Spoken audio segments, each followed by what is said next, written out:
Hello everyone, I'm Leon Thomas Lewick. Here's your political news roundup for Monday, March 21st. To describe the Arab world as being in a state of unrest today would be making a severe understatement.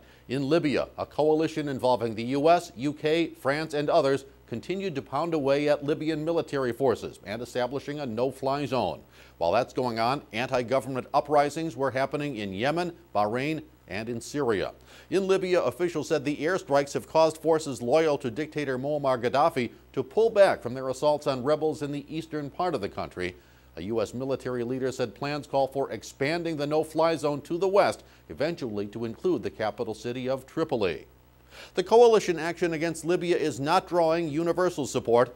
In fact, a couple of major players in world affairs, Russia and China, are speaking out against it. Russian Prime Minister Vladimir Putin called the resolutions for action against Muammar Gaddafi's forces, quote, medieval calls for crusades. A spokesman for the Chinese Foreign Ministry said, meanwhile, that the Chinese government regrets foreign military action in Libya.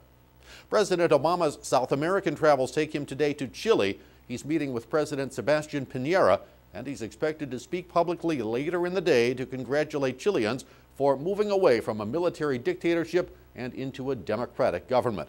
Obama will hold that out as a model for what's going on in Libya and elsewhere in the Arab world. The president arrives in Chile after having spent the previous 2 days in Brazil. And former House Speaker Nancy Pelosi is back on her travel schedule after being briefly hospitalized early today in Italy.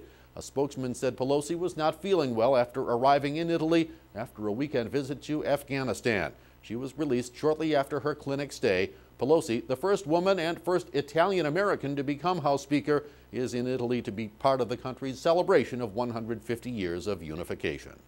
That's your political roundup for Monday, March 21st. I'm Leon Thomas Lewick. Stay logged on to rttnews.com for more on these and other political and financial news stories throughout the day.